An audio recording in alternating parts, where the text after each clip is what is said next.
आप सभी लोगों को मेरे YouTube चैनल योग संस्कृति में नमस्कार। आप सभी लोग मेरे साथ इस मॉर्निंग योगा में योगा कीजिए और अपने शरीर को स्वस्थ बनाइए। तो चलिए अब हम योगा शुरू करते हैं। योगा शुरू करने से पहले हम ध्यान लगाएंगे। आज हम ओम का ध्यान लगाएंगे और माँ का ध्यान लगाएंगे। दोनों का हम 5-5 बार ध्यान लगाएंगे। तो चलिए अब हम ध्यान लगाते हैं, उसके बाद हम अपना योगासन शुरू करेंगे। आज हमारा योग का 9वां दिन है। तो चलिए हम शुरू करते हैं। सर्वप्रथम हम पद्मासन की मुद्रा में बैठ जाते हैं।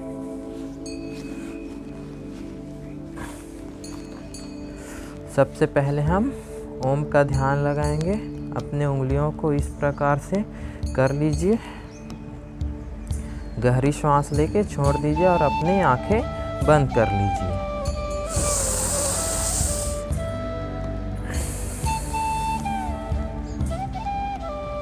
पुनः श्वास लेना है और ओम का जाप करना है। ओम का ध्यान लगाना है।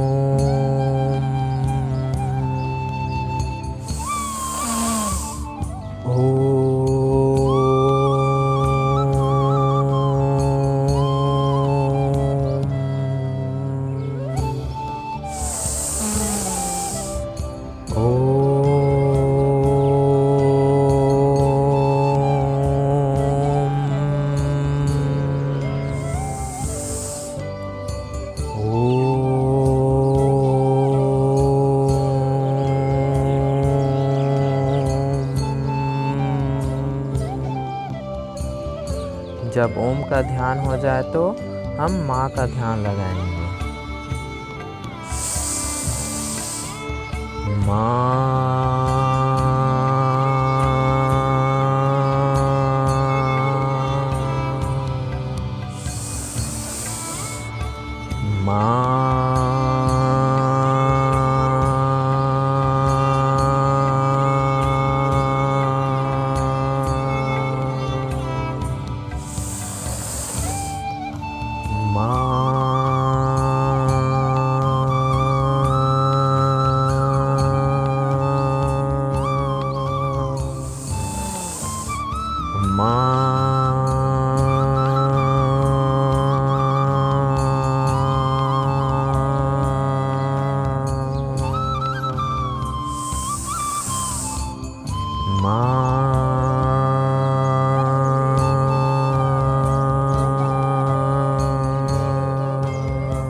मैंने आप लोगों को प्रत्येक रविवार को जो ध्यान लगवाता हूँ उसमें एक मंत्र बताया था, महामृत्युंजय मंत्र, जिसको आप घर से निकलते हो, घर से कहीं भी बाहर निकलते हो तो कम से कम उस मंत्र का एक बार ध्यान लगाना चाहिए करके मैंने बताया था।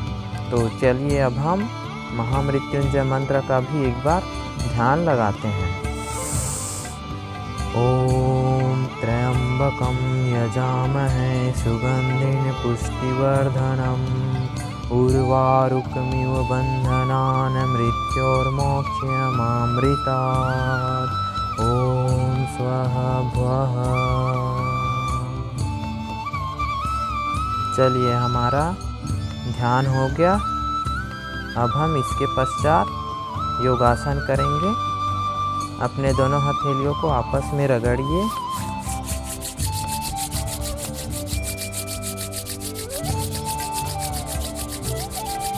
फिर दोनों आँखों से लगाइए और धीरे धीरे खोलिए।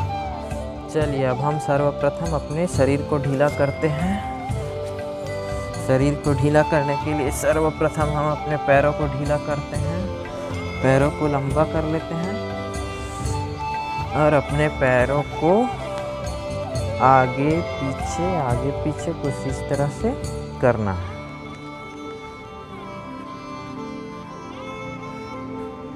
अब हम अपने पैरों को रोल करेंगे। दोनों साइड से रोल करना है अपने पैरों को। कुछ देर तक ऐसे ही रोल करना है। अब हम अपने पैरों को दूसरे साइड से रोल करेंगे।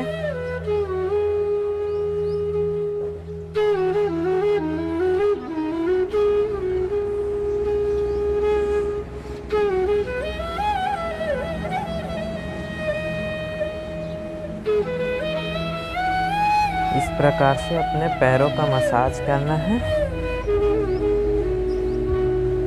क्योंकि जब भी हम अपने शरीर को ढीला करते हैं उसके बाद योगासन करते हैं तो हमारा शरीर उस योगासन को करने के लिए पूरी तरह से ठीक हो जाता है और आसानी से योगासन होने लगते हैं। इसके पश्चात हम अपने हाथों को ढीला करेंगे, अपने हाथों की मुट्ठियों को ढीला करेंगे। इस प्रकार से सामने रख लीजिए।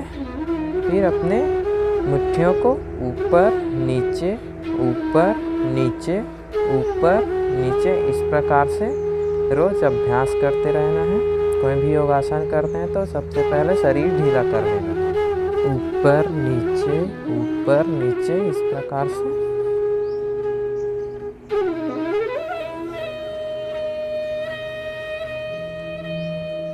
अब हम अपने मुट्ठियों को दायां बायां करेंगे, दायां बायां दायां बायां।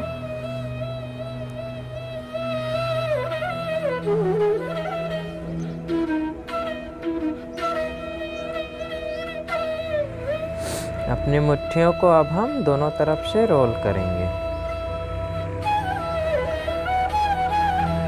इससे हमारी कलाई ढीली होती है।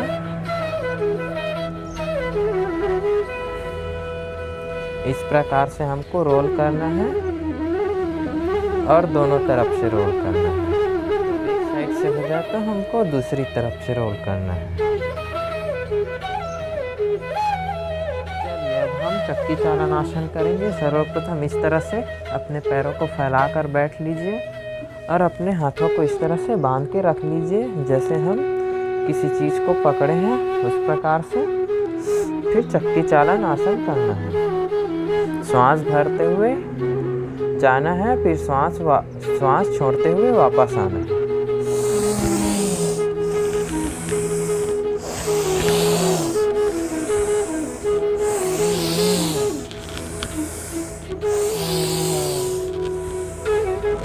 अब हम दूसरी दिशा से चक्की चालन आसन करेंगे।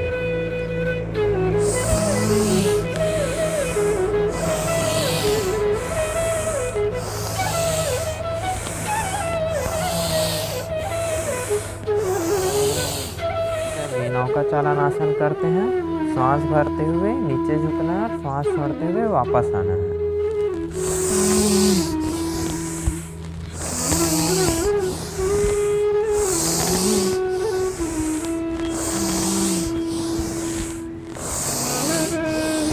अब हम उल्टी दिशा में करते हैं।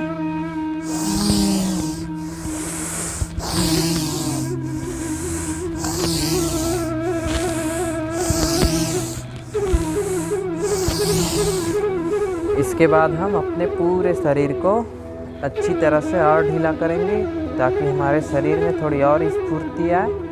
चलिए, तो हम इसके लिए हम पहले खड़ा हो जाते हैं। इस तरह से आप खड़े हो जाइए और फिर अपने शरीर को ढीला करना है।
बाद हम मकरासन करेंगे।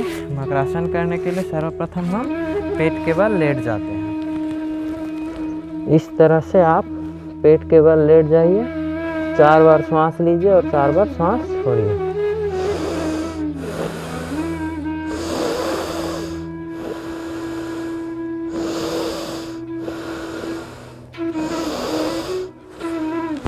मकरासन के बाद हम शलभासन करेंगे। अर्ध शलभासन करते हैं। अर्ध शलभासन में हम पहले एक पैर को सांस लेते हुए इस तरह से ऊपर करते हैं, फिर इस एक पैर से हो जाते दूसरे पैर को सांस लेते हुए इस तरह से ऊपर करना है। फिर जब दोनों हो जाए तो पूर्ण शलभासन करेंगे। अपने दोनों मुट्ठियों को नाभि के नीचे लाना है और दोनों पैरों को इस प्रकार से ऊपर उठाना है।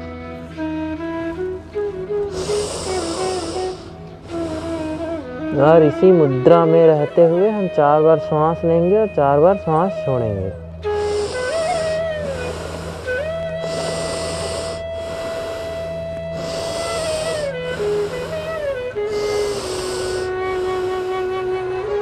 अब दूसरी तरफ से करेंगे, दूसरी पैर से करेंगे अर्ध शलभासन।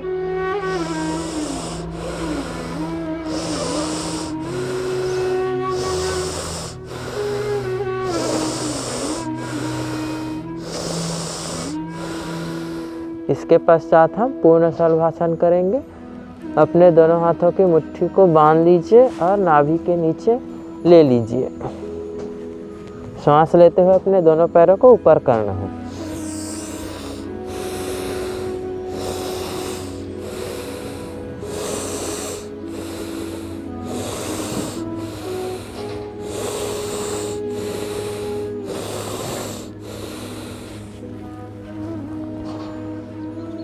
चलिए अब हम धनुरासन करेंगे। धनुरासन करने के लिए अपने दोनों पैरों को इस प्रकार से मोड़ लीजिए और अपने दोनों हाथों से अपने पैरों को इस तरह से पकड़ लीजिए और सांस लेते हुए थोड़ा अपने शरीर को ऊपर उठाना है।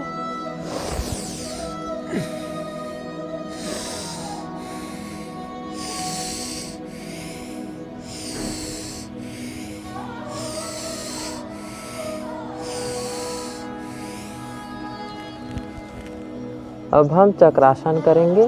चक्रासन करने के लिए हमको पीठ के बल लेट जाना। चलिए अब चक्रासन करते हैं हम।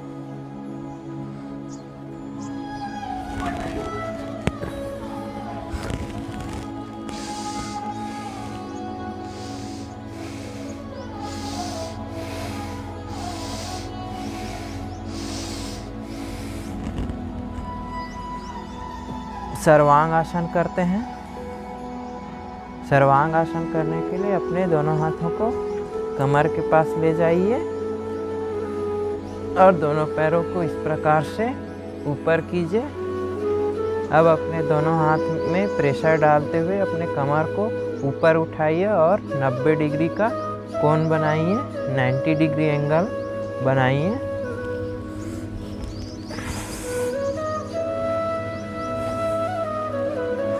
इस तरह से आप बनाइए और कम से कम इसको 1 से 2 मिनट के लिए इसी तरह से कीजिए।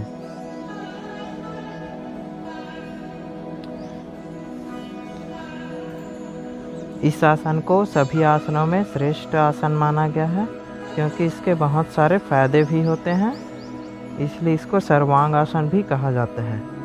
मैंने आपको पिछले क्लास के वीडियो में बता दिया है सर्वांग आसन के फायदे, तो आप मेरे पिछले क्लास के वीडियो में जाकर देख सकते हैं।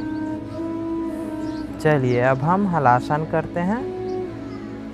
हलासन करने के लिए हम अपने शरीर को हल्के समान बनाएंगे। अपने दोनों पैरों को अपने सिर की तरफ झुका के रखना है। इस तरह से अपने पैर को ऊपर कीजिए, फिर धीरे धीरे अपने मुंडी के पीछे ले जाइए।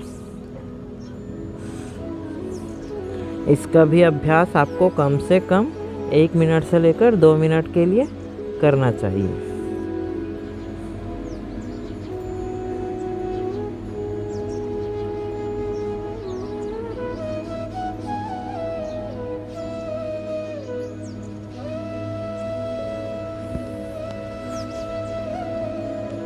इसके बाद हम पवन मुक्तासन करेंगे।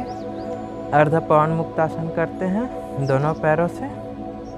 इस प्रकार से अपने पैरों को कर लीजिए और अपने नासिका या नाक को अपने माड़ी से लगाइए।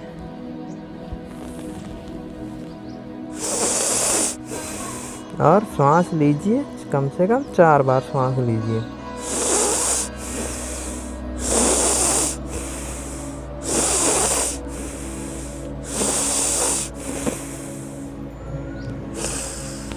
जब एक पैर से हो जाए तो दूसरे पैर से करना है।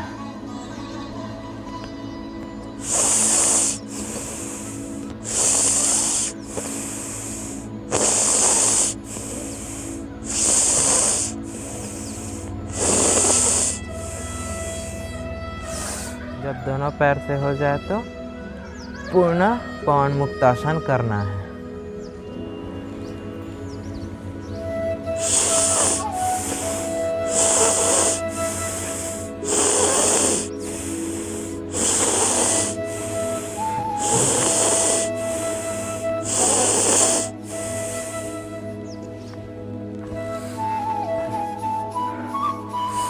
आप सभी लोगों को मैंने पिछले क्लास में 2 नए आसनों के बारे में बताया था, तो चलिए अब हम उन दोनों आसनों को करते हैं। आप हमारे YouTube चैनल योग संस्कृति को लाइक कीजिए, सब्सक्राइब कीजिए और बेल आइकन के बटन को दबा दीजिए, ताकि जब भी मैं कोई भी नया वीडियो डालूं, पोस्ट करूं, तो सबसे पहले आपको पहुंच जाए। तो हमारा वो 2 आसन है, पहला है गोमुख आसन और दूसरा है कटी आसन।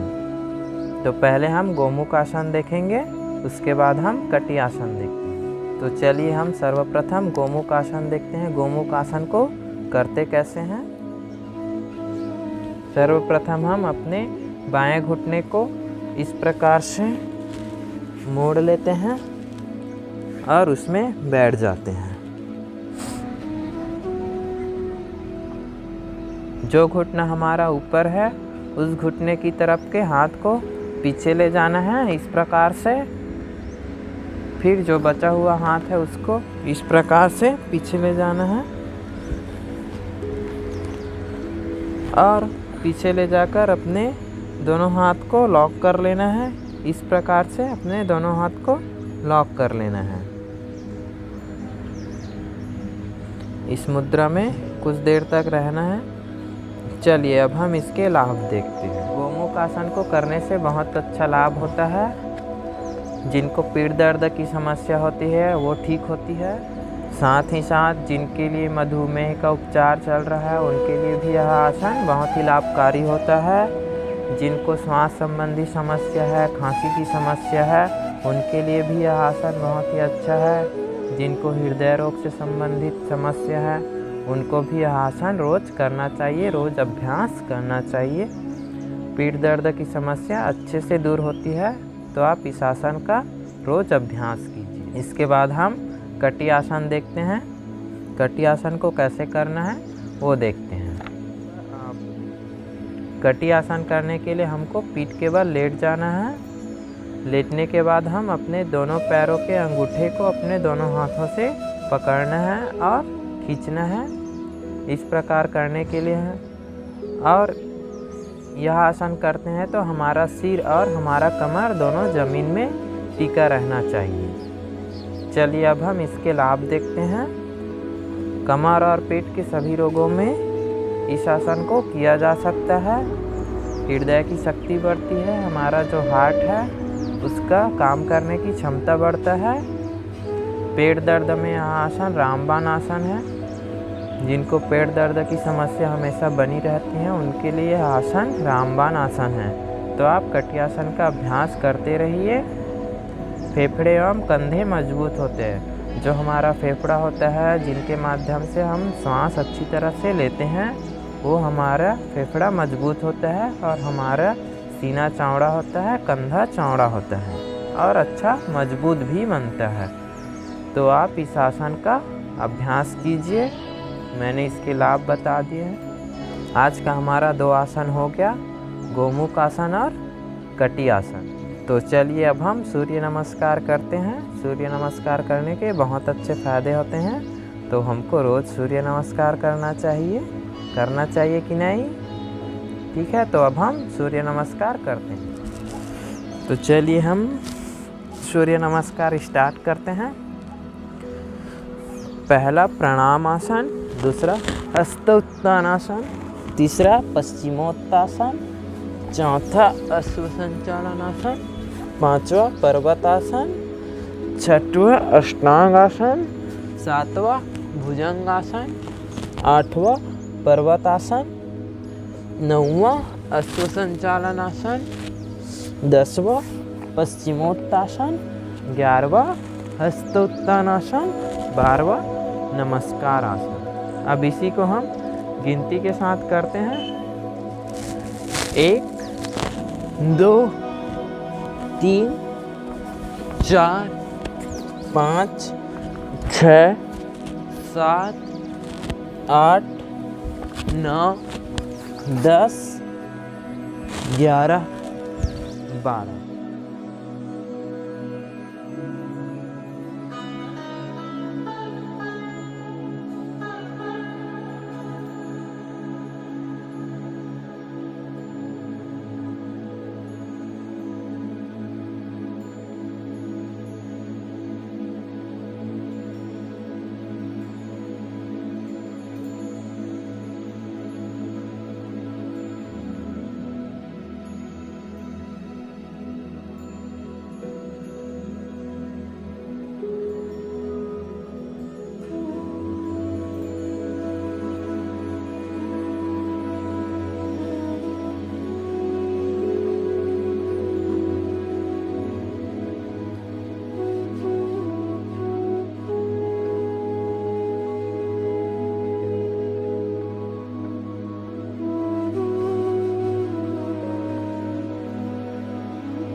सूर्य नमस्कार हो गया। अब हम प्राणायाम करते हैं। सर्वप्रथम हम कपालभाति करेंगे, फिर भ्रामरी प्राणायाम करेंगे, फिर हम अनुलोम विलोम प्राणायाम करेंगे या फिर नाड़ी शोधन प्राणायाम करेंगे। तो सर्वप्रथम हम कपालभाति प्राणायाम करते हैं, और जब भी हम प्राणायाम करते हैं तो अपनी आंखें बंद करके रखना है। सभी लोग अपनी अपनी आंखें बंद करके रख लीजिए, फिर हम प्राणायाम करते हैं। चलिए हम कम से कम 5 मिनट तक कपालभाति करते हैं।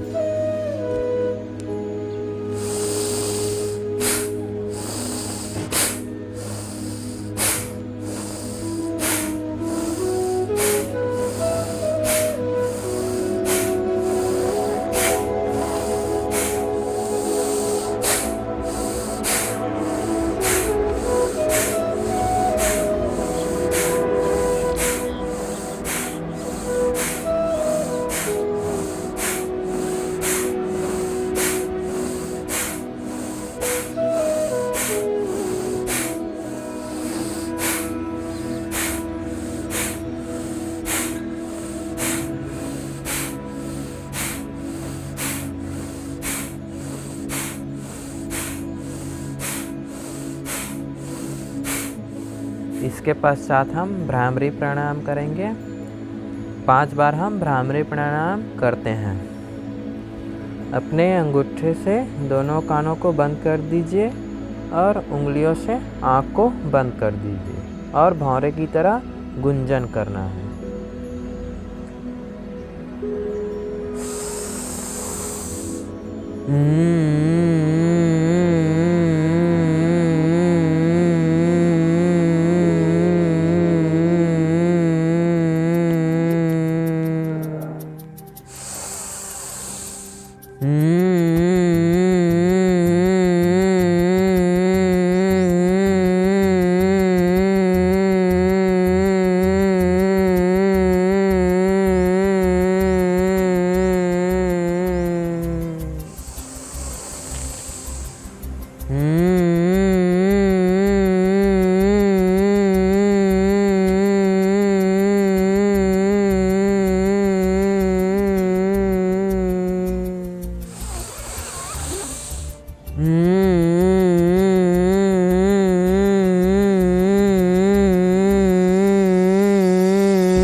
इसके पश्चात अब हम अनुलोम विलोम प्राणायाम करेंगे या उसी को हम नाड़ी शोधन प्राणायाम बोलते हैं।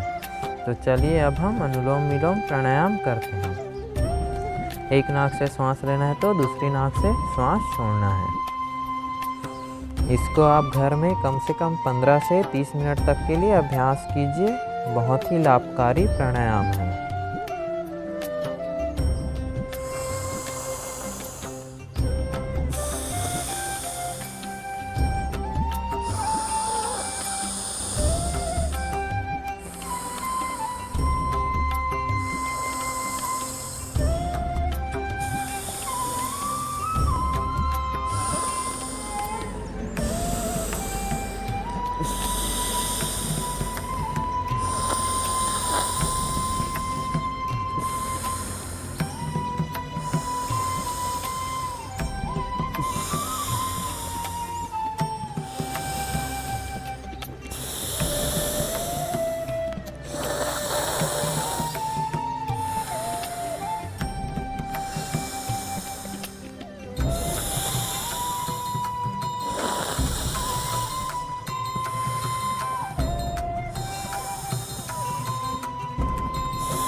प्राणायाम के पश्चात अब हम शवासन करेंगे, क्योंकि जितने भी आसन प्राणायाम किए रहते हैं उसका लाभ शवासन करने के पश्चात ही प्राप्त होता है।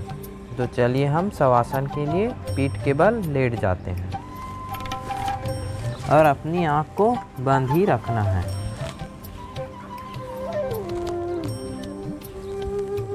इस तरह से आप लेट जाइए शवासन की मुद्रा में। अपने शरीर को पूरी तरह से ढीला छोड़ दीजिए और केवल अपने सांसों पे ध्यान दीजिए। अपनी सांसों की गति पे ध्यान दीजिए।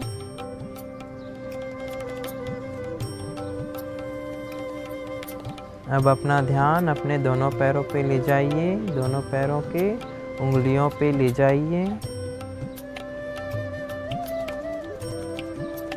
अब अपना ध्यान अपने बाएं पैर पे ले जाइए।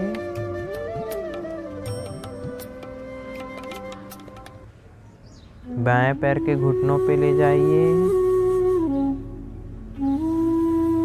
बाएं पैर के टांगों पे ले जाइए। अब अपना ध्यान दाहिना पैर पे ले जाइए। दाहिना पैर के घुटनों पे ले जाइए।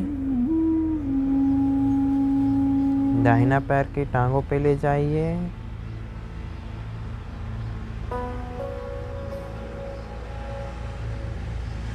अब अपना ध्यान दाहिना हाथ पे ले जाइए। दाहिना हाथ के हथेलियों पे ले जाइए। दाहिना हाथ के कोहनियों पे ले जाइए।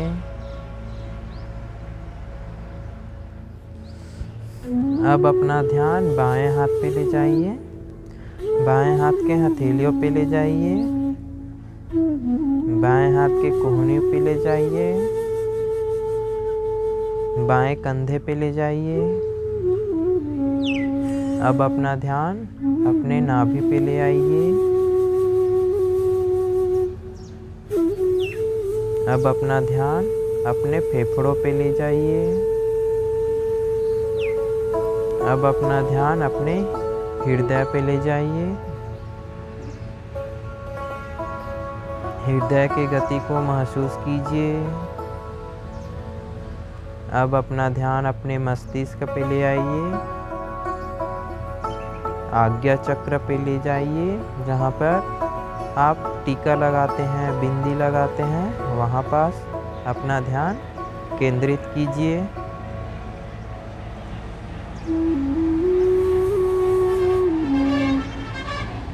कुछ देर तक शवासन में रहिए और अपने जितने भी आसन किए हैं, प्राणायाम किए हैं, उनकी ऊर्जाओं को अपने शरीर में समाहित करने का प्रयास कीजिए, महसूस कीजिए। अब दाहिने ओर करवट लेते हुए उठकर बैठ जाइए।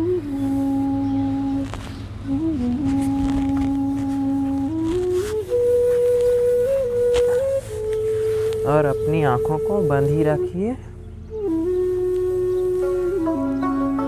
अब दोनों हाथों से आपस में हथेलियों को रगड़ लीजिए।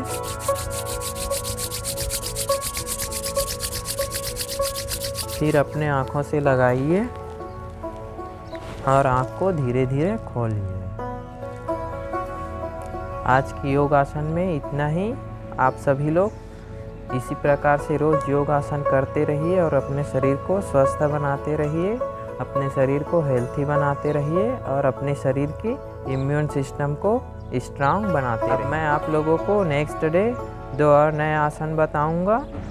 एक है मंडूकासन और दूसरा है नटराज आसन। इन दोनों आसनों के बारे में हम कल देखेंगे। आज के लिए इतना ही। आप सभी लोगों को योग संस्कृति YouTube चैनल में बहुत बहुत धन्यवाद।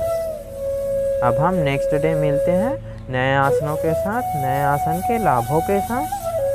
घर में रहिए, स्वस्थ रहिए। कोरोना का माहौल है, कोरोना काल है, तो अपने आप को निरंतर योग आसन की तरफ रखिए ताकि आप भी अच्छे से स्वस्थ रह सकें।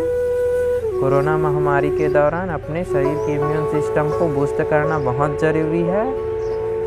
कोरोना महामारी ही नहीं, बहुत सारे ऐसे रोगों से लड़ने के लिए हमारे शरीर में इम्यून सिस्टम का स्ट्रांग होना बहुत ज़रूरी है। तो इसके लिए आप निरंतर आधे से 1 घंटे का योगासन कीजिए, ध्यान लगाइए। आपका शरीर हेल्थी रहेगा, स्वस्थ रहेगा, तो आप भी अच्छे से कार्य कर पाएंगे। आप सभी लोगों को मेरे योग संस्कृति YouTube चैनल की ओर से नमस्कार, धन्यवाद। और आप हमारे YouTube चैनल को देखते रहिए। कल हम आप लोगों को 2 आसन और बताएंगे। पहला है मंडूकासन और दूसरा है नटराज आसन। तो कल हम इन दोनों आसनों के बारे में बात करेंगे।